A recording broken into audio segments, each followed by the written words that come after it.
Chris here from Hard Rockology Radio. I'm with the guys from Confess. Yeah. Why don't you guys just go around and introduce yourselves real quick? We'll start this way and we'll go all the way around. I'm Sam and I play drums. I'm Denver, play rhythm and guitars. Right, I'm Blomman and I play lead guitar. I'm Lucky, I'm the bass player. And the main guy. I'm John Elliott and I sing. All right, guys. So you got the record that came out last year, April, Jail. You know, how's that been doing for you guys? It's been great. You know, we've been touring like all over Europe the last couple of years. So, yeah, it took us to America finally.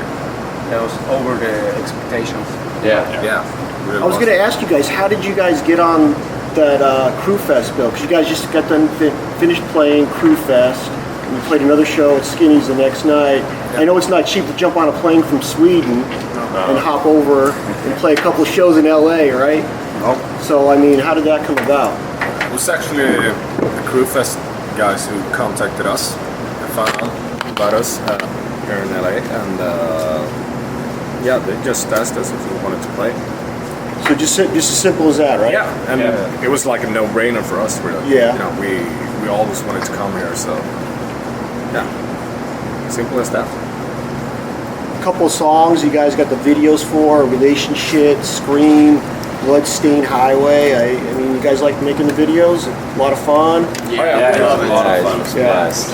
Which one's the drummer again? Who's the drummer? I'm the drummer. Yeah, I was going to ask you about the Ed Guy shirt, because I don't see anybody wearing an Ed Guy shirt. Okay, I don't know, I love them. It's like one of my favorite bands. Yeah. I love it too. I think they're pretty big in Germany and Europe, but I don't hear a lot about them in Sweden. But yeah, I love them. I love the singer. Good stuff, right? Yeah. So you guys like making the videos? Yeah, absolutely. I mean, does that cost a lot of money to do something like that, or you think it's like necessary to actually do it? You know, you got to get it out there. For us, it's been like we've been really lucky when it comes to videos. We always get really good deals, stuff like that. And Trying to use all your connection, like, you know. Yeah, exactly. So the videos hasn't cost that much to make for us. Actually, the funny thing about the Scream video, we actually recorded the video before we recorded the whole song in the studio, because we were in the studio recording Jane, and a friend of ours, he was from Italy, he was in Sweden, and he said, let's do a video. So we were like, yeah, this song, we knew the song. With a single. Yeah, we knew it would be a single, so we just recorded it with, I think it was no vocals or... No, with just like a demo with drums and... Yeah, and I even think that the lyrics wasn't done by then, so I was just, making shit up. So it's kind of fun to do. But sometimes the stuff you just make up is the stuff that's in the final product anyway, right? Yeah. But we love making videos. A lot of bands seem to be like, they think the videos are not necessary anymore, but because of, MTV is fucked up. Well, for me personally, when I want to check out a band, the first thing I'm thinking about is go to your page. There's got to be a video. Yeah. There's got to be a couple of songs there for me to listen to. I don't want to have to go to a different page and search for anything, because you need a video to see what the band looks like. More visual. And then if I want and if I want to share with somebody and say, hey, this is a pretty cool band, check them out, they're going to want to see a video. Yeah, the video tells a lot. Like the band has the energy and everything. So did you guys come up with the ideas for the videos, or did you guys have a director that said, hey, you know what, for, a couple of them looks like you guys were playing in an apartment somewhere or something, or is that your rehearsal? That was actually our rehearsal. Yeah. So we make up like everything we do by ourselves. Okay. So There's another song on the record that my brother, who's not here tonight, he wanted me to ask you guys about, the song called Take Aim. Tell me the story behind that song. I mean, because he said it's got some interesting lyrics, to say the least. Yeah. It's actually Sam who wrote the lyrics. Okay. I hate to tell you, but it's not true. But maybe that's good. Okay. But it's more like about all the horrible things that actually happens in the world, Okay. Kids who doesn't have a good, so it's childhood and everything, but we wanted to make a horrible lyrics to a ballad, and that was like the first thought, because 99% of all the ballads are about breaking up with a girlfriend or something like that. So we figure, why not write this like horrible, like almost like a horror movie script to a really beautiful song. Yeah.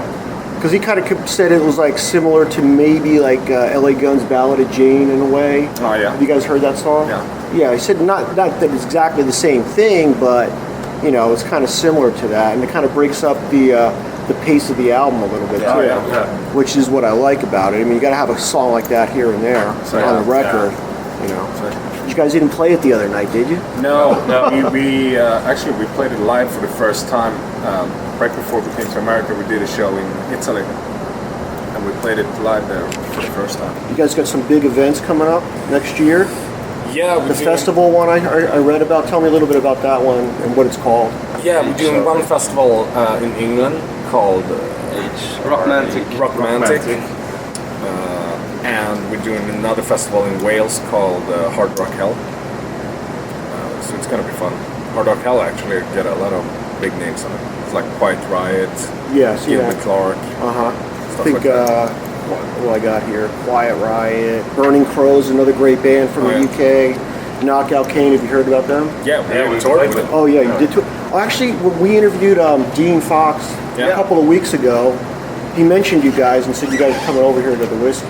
Oh, cool. So he gave a little shout out saying, yeah, those guys are really cool bands, so definitely check them out. He's a great guy. They're all great guys. Yeah, so he was telling me about you guys, so that's pretty interesting. I mean, you know, and obviously I got to bring this up, a lot of similarities to Hardcore Superstar. Yeah. I mean, would you guys say that majorly influenced by them? Absolutely. Yeah, it's a big influence from them. Yeah. We have a lot of influences, but I guess you're right. Okay, so that would be They're like one of many influences. of course. But I mean, like you guys were saying before we started the interview, that they're kind of like the Motley Crue of Sweden in a way with this kind of music. Oh yeah. They're great.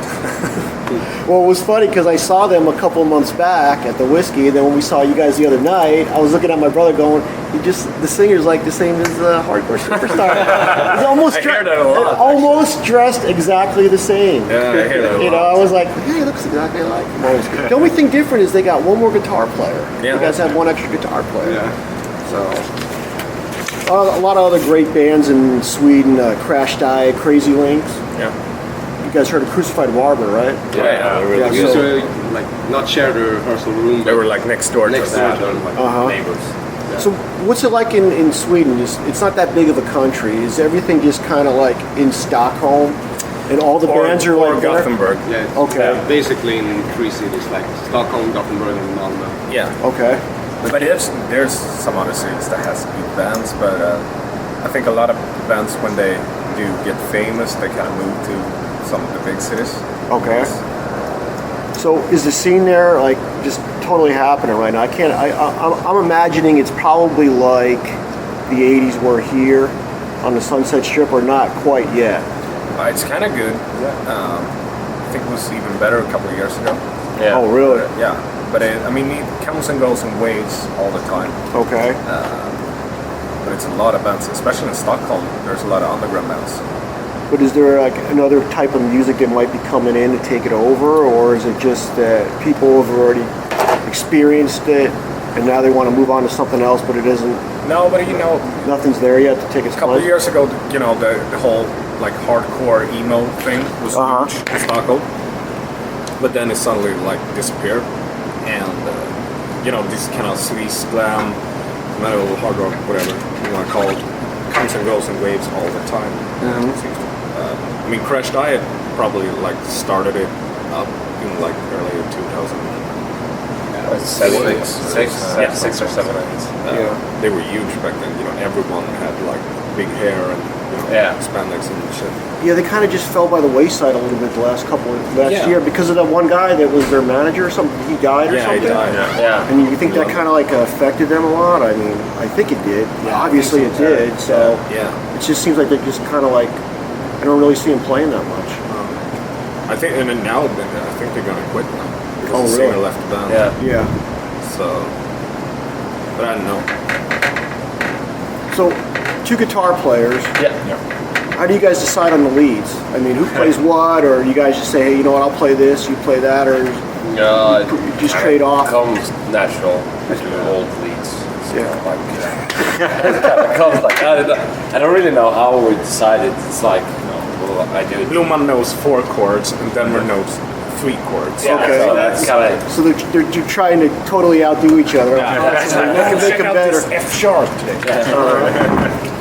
Yeah. So he learns like 2 new chords, then he'll do the leads. Yeah. Yeah. It's pretty simple, right? Yeah. Whatever works for the song, right? Yeah. So on the Jail album, you guys each have a favorite song, or you guys all agree like, hey, this is our favorite I song? like a lot of them. That's a problem. Like, Well, I yeah. don't have one favorite. For me, it's like Every changes all month, the time. yeah, you got a new It's- one. Yeah. But it always, for me, it's like either relationship or Bloodstained Highway. Because I'm like the fastest, but they are the most fun to play. Yeah, and you get like different relations to all the songs. Yeah. You know, you think about the time when you wrote that song and that lyric, what it meant, and stuff like that. So I wouldn't say I have a favorite one. I like them all.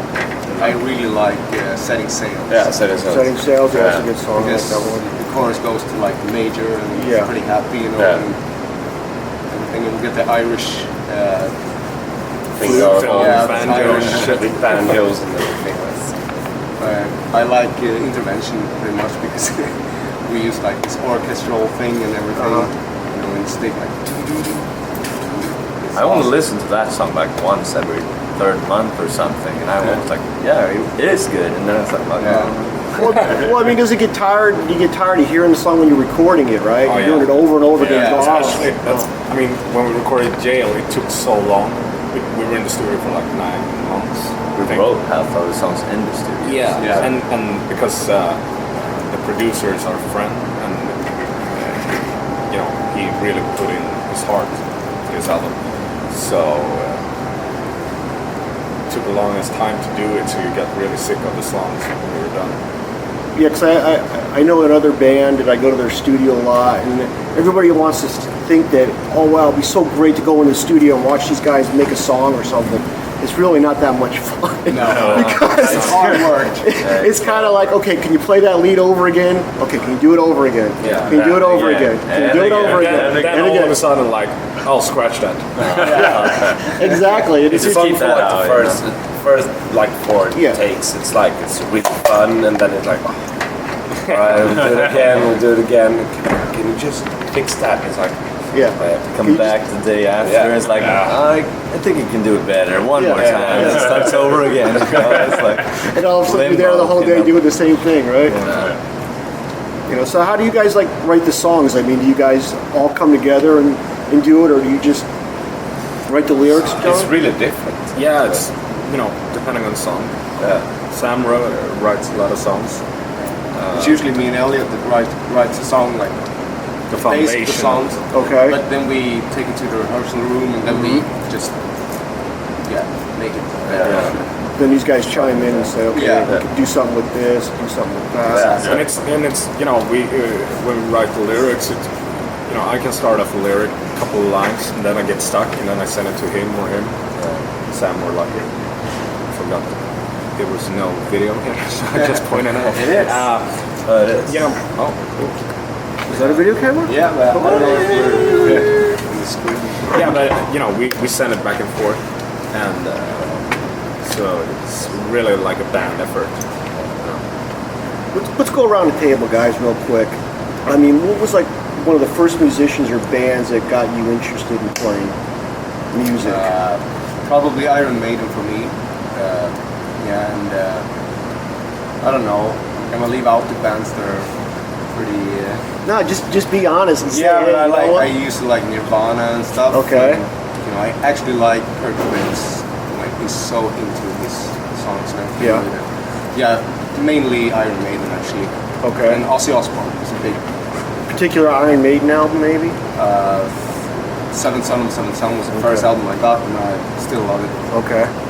So everything that Maiden did in the '80s, I love it, and I listen to it all the time. Yeah, still like it's still in your on your playlist, right? Yeah, I listen Yeah. to it like once a week, and I can't get tired of it. Yeah, and it's weird how some albums you can never get tired of, even if you heard it a million times. Yeah. You know, what do you got? For me, it's easy. It's Metallica.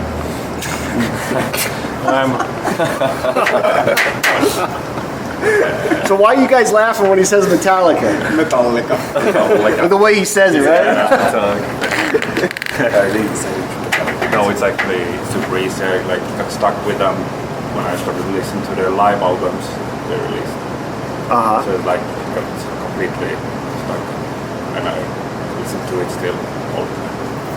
Would a Metallica album, all of them, or just the live ones? No, Or a studio album? What about a studio album? Yeah, I listen to still albums too, of course. Yeah. But from the beginning, it was like I started to listen to the live albums, and that like you can feel the crowd almost. Yeah. Through the You know, they song. pump in the crowds. It's Yeah. not really a live album. You know that, right? That's what they say about all the great live albums. Yeah. They're not really live albums, you know? But it did a No, I good mean, job with him. Yeah. It fooled him, right? I'm sorry, guys. I don't know everybody's name again. I just... Blomman. Okay. Don't really know what got me started, but I remember that I wanted to pick up like the guitar when I heard like Full Appetite from Destruction. It was like Okay. it's a great album, and I remember that. From Destruction. That Did you say that? did I say from? Yeah, I think you did. Appetite from you. Well, I'll have my brother cut that out so you make it sound like you know what album you're talking about. Yeah, well, the Appetite album was like it's just a mind-blowing thing going on. I started listening to like Linkin Park and stuff like that before, and System of a Down, but then it like everything changed when I listened to Appetite. Everything was just all that stuff was just thrown out of the way, and I was like, all right, this is how I want to do it. Yeah. So you know, that was kind of like a changing point for me. All right, so we have Iron Maiden, Metallica, Guns N' Roses. Yeah. Yeah, and my first black band was Rob Zombie, because I Okay. liked that like Harvard show people, Yeah. you know. And from there I went to Wasp.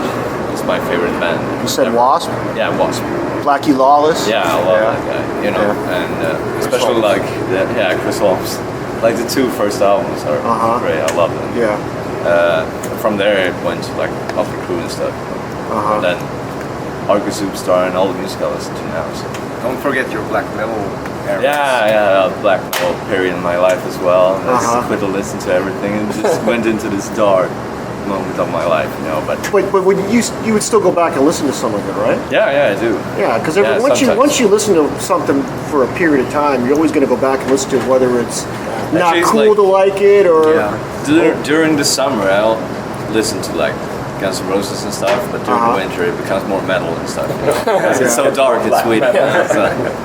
But I would say I'm stuck now. I got back to like this hard rock stuff, and I love this. You know? Last but not least. Yeah, for me, when I was like 7 years old, I got my first Kiss album. I got, I think it was Alive 2. I got, and you know, since then I've been all into hard rock.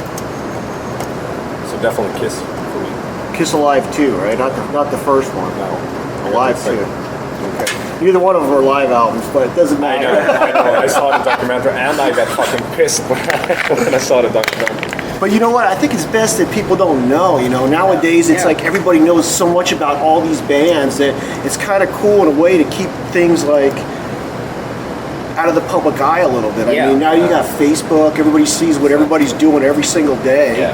Whereas before it was like, oh, this band's got something going on. We're gonna check them out. Whereas before it was like, oh yeah, I know what they're up to. It's not that big of a deal. You know? But you know what? I mean, I got a little pissed first when I found out about it, but I mean, I don't want to hear an album with like lots of mistakes in it and bad singing and guitars going out of tune and stuff like that. You want it to sound good, you know, but you still want that crowd feeling. So I don't blame him for doing it. No, I don't mind doing it either. So. Well, I mean, nowadays, if you have a bad performance and someone's filming it, it's going to be on YouTube. But thank God sometimes the audio isn't that good, so it's not really the band's fault. It's the way people just put everything up on YouTube and stuff. All right, another dumb question, guys. I mean, if you could just hang out with the musician, dead or alive, and have a couple of beers, who would it be? That's a hard one. Oh yeah, that's take the other way around this time. I gotta think. Oh my god.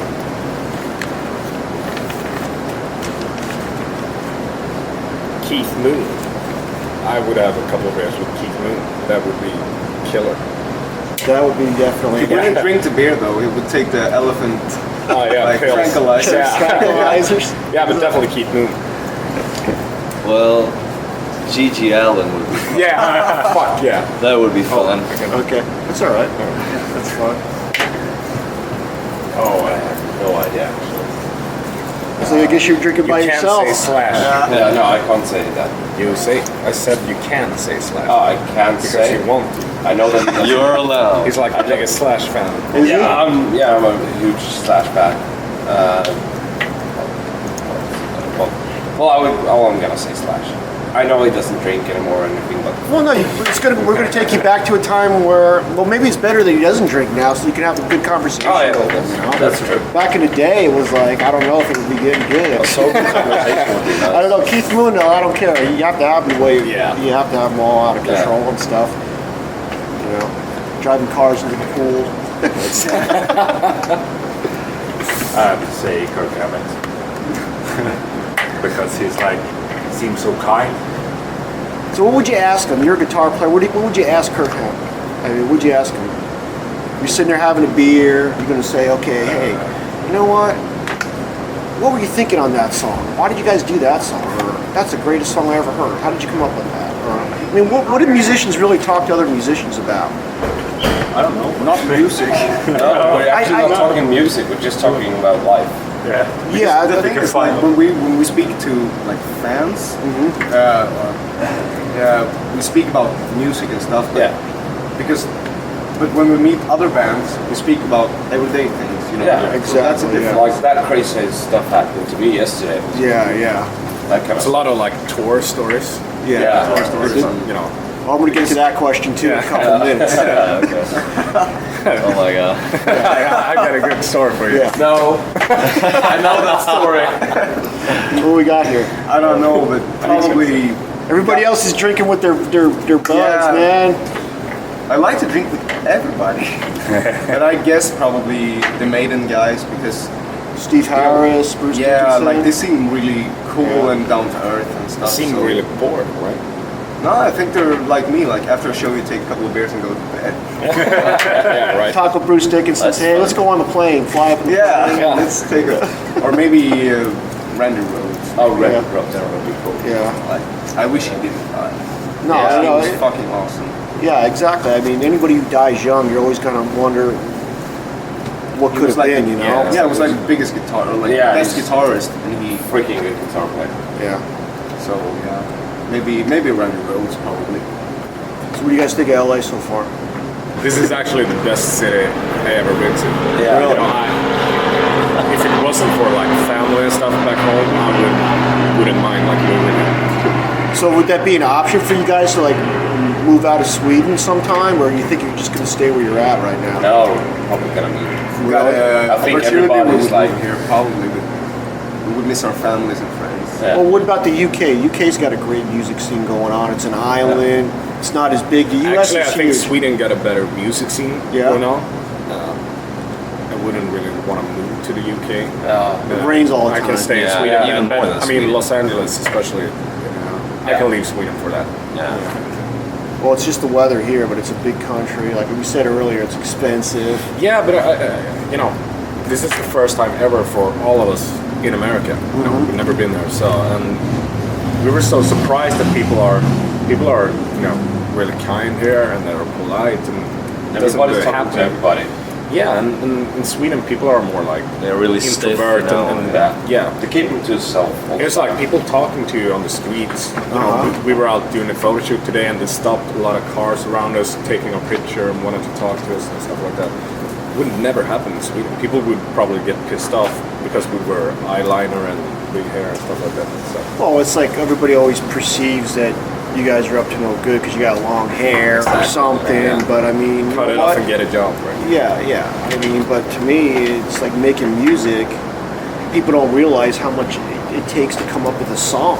It's So a lot of work. Yeah, it is. Yeah. And you have to be creative constantly. Don't forget about the money. It's fucking expensive to Yeah. have a band if you're not like really big. Exactly. So, I mean, speaking of that, I mean, how do you guys afford to record? You guys all have day jobs? Or Yeah, we have day jobs. constantly busy doing your day job, and then at night... Rehearse at night and It makes Yeah. it even harder to have Yeah. a band. Because you have to have your day job, and then after your job, you have to start. And it's rehearsing.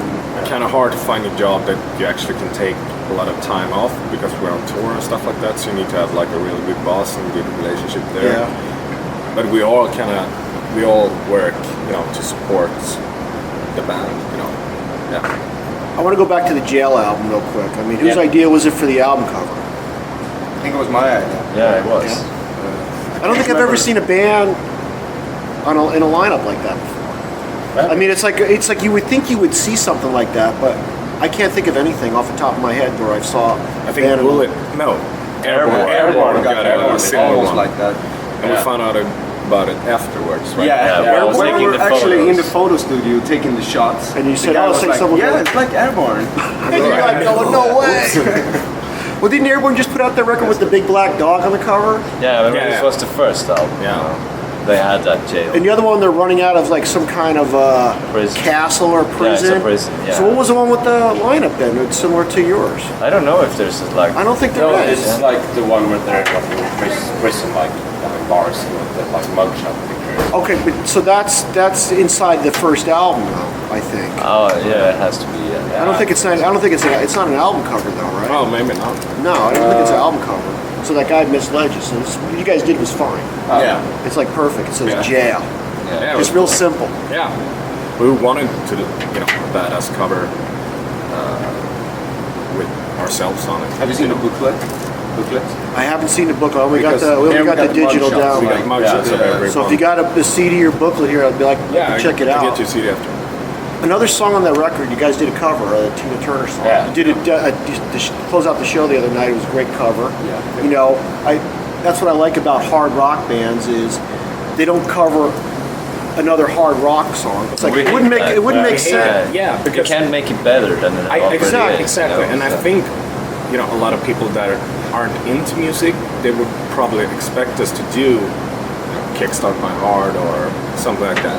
You know, but for us, it was more like let's take a song that's completely not our genre. and make it our own. Yeah, and make it our own. Yeah. Because it's a bitchin' song, and, Yeah. and you know, because you want to do like your own thing on it. So Well, yeah, I totally agree. It's like it wouldn't make sense for you guys to cover Motley Crue, Kickstart My Heart, or any of those songs. But when you cover a pop song and you make it a hard rock song, it brings out a whole new dynamic. Like you're hearing that song for the first time again. it would be cool to do it like the other way around if there was a pop band taking like this brutal metal song or something Yeah. and turning it Yeah, into that a would pop be song. really cool to hear. That's like a proof of a real good song. If you can actually like change the genre of the song, then you really, you know, have all the hoops and stuff like that. So And why we picked the song is because everybody was like, we love the 80s. Like, even if it's pop from the 80s, not everything. We love the 80s in general. So would it be safe to say that there might be another cover song, or do you guys enjoy doing that? yeah, we're gonna do it. We're gonna do it. But we're probably not gonna do anything someone would expect. We're gonna, We're gonna make some unexpected shit. yeah, some weird stuff. There's a couple of new songs you guys have out too. Exit. What's it called? Exit Light. Exit Light, and then the other song is Awake. Yeah. So that's just a couple of singles you guys released. Yeah. Just to keep everybody occupied for now until something else comes out. Exactly. So those are going to be on the upcoming record. Because I know you say you like to make records, not Yeah. EPs, or is it just? The first thought was to have it on a new album, but since we have so many new songs, they're really good actually. I think we're just gonna leave the Exit Light and Wait singles. Yeah. So these would just be like singles before the next record. Yeah. It's kind of a cool Like- idea. You know, I like that idea. Yeah. Kind of keeps everybody in the confess loop still. You know, Yeah. like you said, the record came out last year, but sometimes people over here are just discovering it for the first time because they saw you play live the other night. They want to check out the band, Yeah. and then they find out, oh, I like Hardcore Superstar too, and these guys are just as cool. Yeah. I mean, that's how we find out about bands, the same way, you know. I mean, it's like we said earlier, it's impossible. There's so many bands out there. I mean, who do you cover, who don't you cover? Yeah. The song Awake is actually like the oldest song we got, and we just re-recorded it. So that's a really old song. Yeah, we wrote it like probably like 6 or 7 years ago. Yeah, and we've been playing it live All the time. probably every show since we started out. But And then we after recorded. we released the single, we never played it No, live. we never played live after that for some reason. It's so stupid. So you played it before you released it. Yeah. And as soon as you release it, everybody wants to hear it live. Yeah, we and don't play it. We recorded it because we were like, no one knows this song. You know, we always play it live, but people Yeah. are like confused. What song is this? And people are asking about it. So we were like, yeah, let's record it. And then we never put it in the set list. So it's like, Can you guys let the bands in LA know that when they play live that they might want to be able to entertain people too?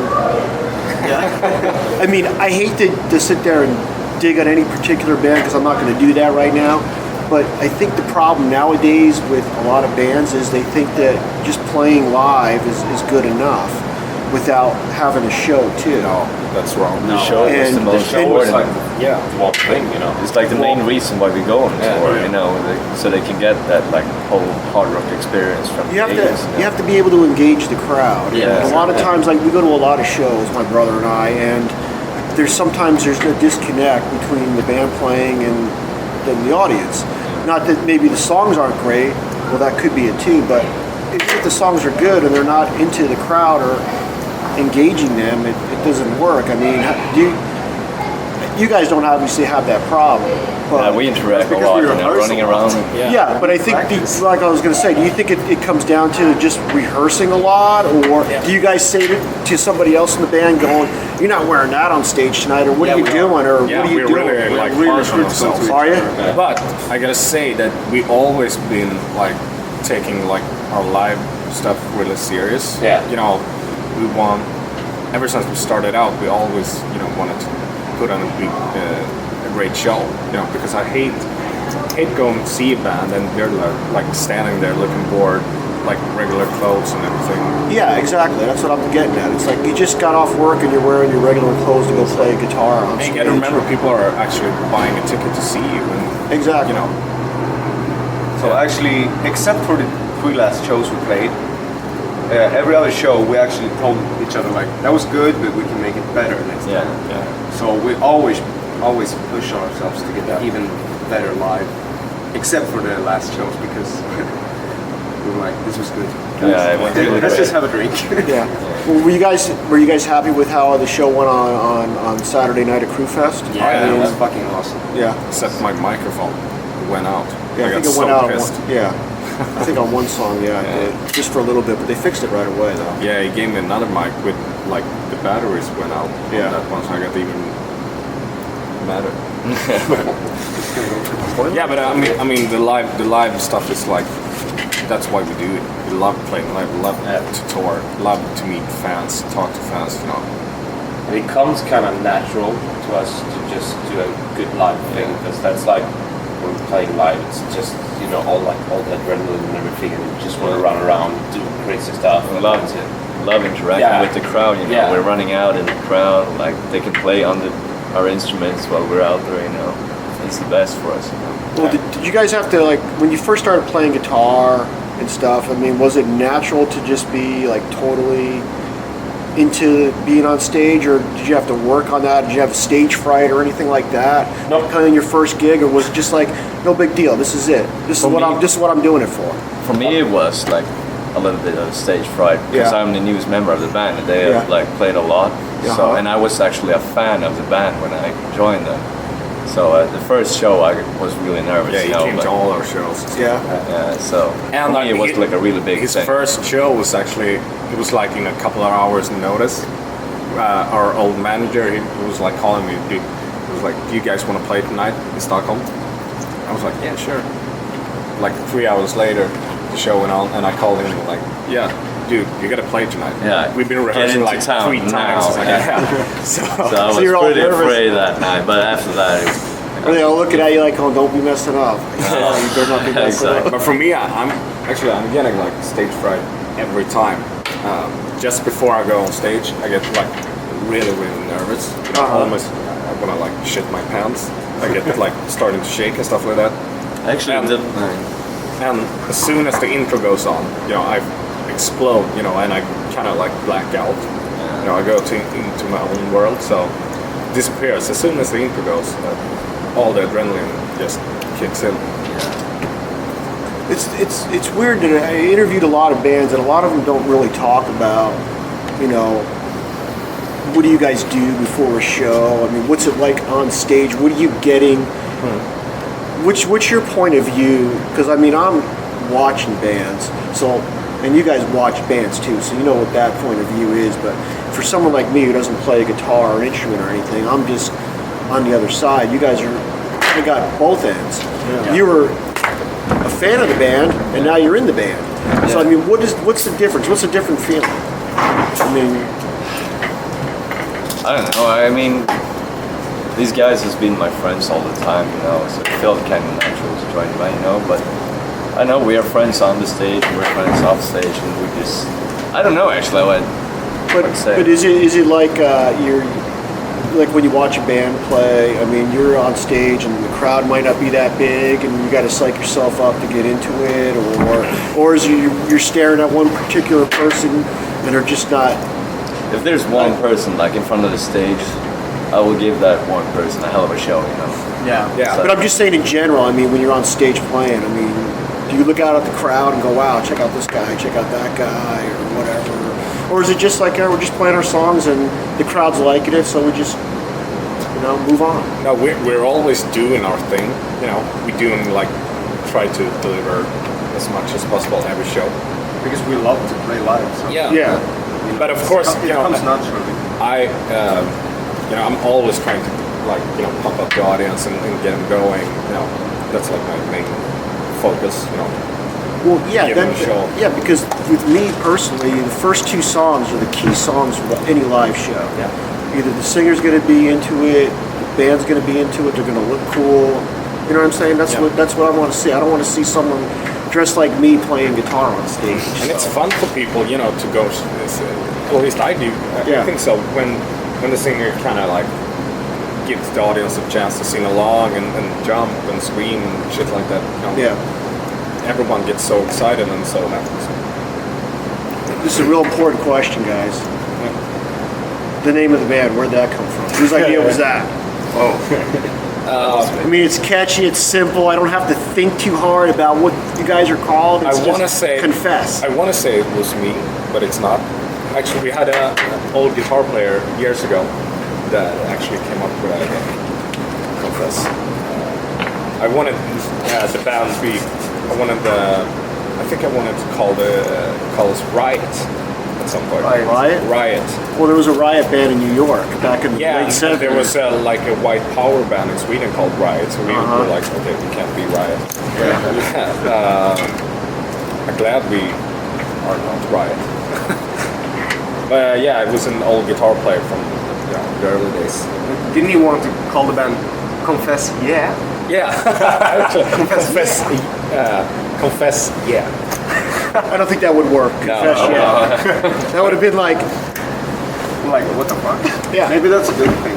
But it's not the greatest name. But you know, when we started out, it seemed so hard to change the name. You know, because we had a MySpace page, and a lot of people knew who we were. So it's like, oh, we can't change the name now. It's not really about the name. It's about what you make of the name. You know. Exactly. For example, I hate the band name Europe. I think it's the worst name ever. Yeah. But it's a good band, so it's I like the name now. Yeah. But you still got to get past the name, though. Yeah. Exactly. You know, I agree with you there. Yeah.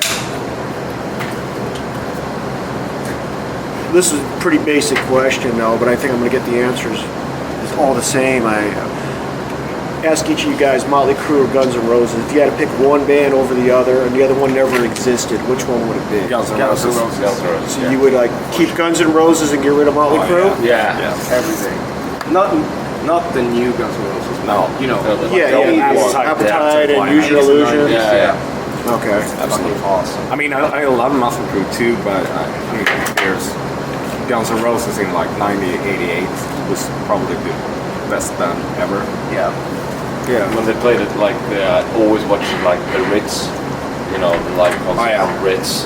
It's just get me like going, like before a show or anything like that. If I'm going or before a tour or anything, it's like just watching that, like just get like pumped up and like, all right, this is gonna be great. So what's the plans for the rest of the year? We're in August right now. Yeah. Got rest Are of the we? year.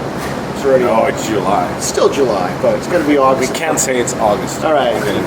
Late No, but July. we're gonna do a show in Sweden, in a town called Lund in September, and after that we're gonna start like putting the last pieces together for a new album. Okay. Hopefully, we will in the studio this year. Okay, guys, here's the big question now. Touched on it maybe a little bit earlier. Spinal Tap moment. What? The Spinal Tap. moment. Spinal Tap moment. You mean like on tour? Anytime. We have a story. one, but We that's can't tell that. it's like a secret. Yeah, it's So it's a secret Spinal Tap story. Only the band. no. knows. it's we like have the more most- than we have more than one. Yeah, but we Yeah, have but- one in particular that we can't. So Okay, so since we can't hear that story, is there a story that we can hear, whether individual or the whole band? Tour story? Yeah, it's well, we have Usually like, the funniest stories we can't remember. Yeah. But we've been, you know, been through a lot. yeah, it's a lot of weird shit happening on tour. But you always puke a lot. I did. Well, you did. Yeah, like every time we have this place in Switzerland we used to play, and every time we play there, after the show he goes outside like in this backyard and he pukes like a shower. Yeah, it's like Only on this venue. It's I think it's something with Like the 5 minutes. It's like bottomless, you know. but I think it's something with the water because it's only that venue. You know, I puke Okay. like fucking like a waterfall, like, for some reason after the shows. No other stories. That's funny, by the way.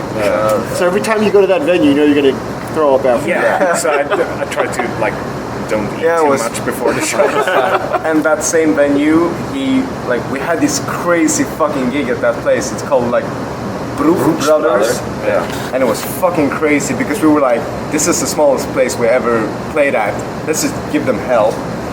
And we were giving it all, and like Lucky was falling over back on the drums. I was headbanging so bad, you know. I was headbanging, You know, so I fell backwards. And John caught me and like trying to push me forward again, so I fell out in the crowd instead. It was like a like pump show. It was like a punk. And Blue Mom was like jumping up on the bar Yeah. and running around and like he was actually trying to tap a beer, with while he my was foot while I was playing. playing guitar. I was standing on the bar. I was like trying to tap a beer with my foot. It didn't work though. It didn't work, but I was trying. It was a crazy night. It was a crazy night actually. It was Like really those times you didn't have anything to lose, you know. Yeah, exactly. But it always is like being on tour is like it's the best time ever. You know, you always you can count on a good time. You know, it's like we're 5 best friends, and you know we hang out all the time back home. So when we travel the world, it's like it's like a big party all the time. Always happening weird shit. So you guys like it's like a lot of bands. They don't always see each other No. a lot. Only when they make music, and then when they go on tour, it's like being with somebody you don't really want to hang out with. But you guys are pretty tight knit Yeah. group, and like almost like Yeah, 5 we're like brothers, five you know. brothers. Of course, you're going to get on each other's nerves once in a while, Yeah, but yeah. for the most part, it's pretty. Yeah, exactly like that. But We're we like solved 5 that brothers. kind of easy actually. We solved And we've been doing this. I mean,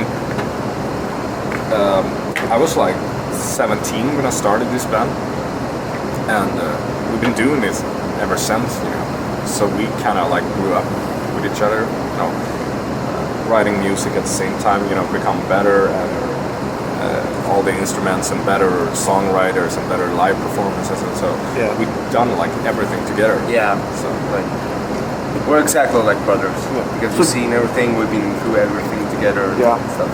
So John doesn't have LSD yet, right? He doesn't have that yet? It's coming. Is it coming? It's slowly starting. You know. But even if you get to that point where you start having symptoms of it, these guys will keep you in line? I don't think we're gonna, like, won't work. It's coming to him, but... Yeah. All right, well, that's good to know. I gotta have my own like backstage. So you show up on 2 hours late. 2 hours late. You know, Absolutely. got your own bus or your own limousine. Yeah, exactly. Your own dressing room. No, but like when it comes to... I don't like the word fans because it seems like we're different things, but when it comes to the guys who likes our band, we fucking love it. Like we love to hang out with anybody who likes our music And the thing about, you know, we a lot of people think that we're kind of like divas and we're kind of rude and stuff like that, but we really enjoy like talking to everyone. After every show, we get like, it takes like 10 minutes in the backstage after the show, like Bringing up our gear and stuff. and just wipe up the sweat, and then we're down there at the merch booth, like talking to everyone until the place closes every single time. Because we love like interacting with the people that actually support us and actually, you know, buy our shit so we can do this. That's cool. I mean, that's good. That's a good thing to know. Bands take notice of that right there. Yeah. Pay attention to your fans, especially in the smaller places. Yeah, you should. Many people like travel like 6 hours just to get to one show. Yeah, like now in Crewfest, there was like A lot of like people. 10 people from Canada here to see us.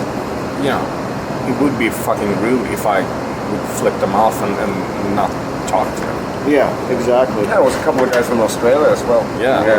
So, But I mean, like you look at the picture of the album cover and stuff, and sometimes people might be taken aback. Yeah, I know, Again, but like I said earlier, it's like you just go up to somebody and start talking to them, and they're pretty cool. Who cares what they look like? You know, I mean, exactly. it's like I want my band to look like they're in a band. That's me personally. Yeah. I don't want them to look like they just went to work and now they're making music. You know, I mean, look at all the great bands of the '70s. They all look like they were in a band, right? Yeah. Like Robert Plant. You mentioned Yeah. Keith Moon.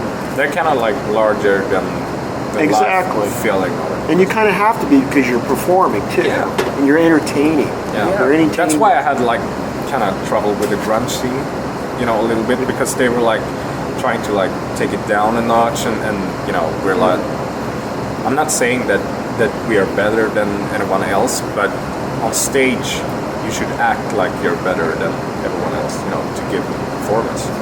You wouldn't give them a show. Yeah, you should. show. You wouldn't go Show see it. play, right? You know, when people don't care about anything, and like, yeah, they have costumes and stuff like that. Yeah. All right, guys. Well, I want to thank you for taking time out to do an interview. I mean, we'll definitely have your music on the station. It is right now. But anybody out there need to check out Confess from Sweden. Yeah. The new record, or not the new record, but the debut's out right now called Jail. Yeah. So check that out, and then you have the two songs we talked about, Awake and Exit Light. Yeah. You can get those all. You can get the music where on your website. Absolutely. Actually, Exit Light and Awake are just digital. Okay, digital. It's not on iTunes or anything yet. Yeah, it is. No, it is on But you can't iTunes. like, it's no physical. There's no physical CD. It's just digital right now. Like jail is physical. Yes, Jail's physical. Yeah. All right, guys. Thank you. Thank you so much. Thank you a lot. All right.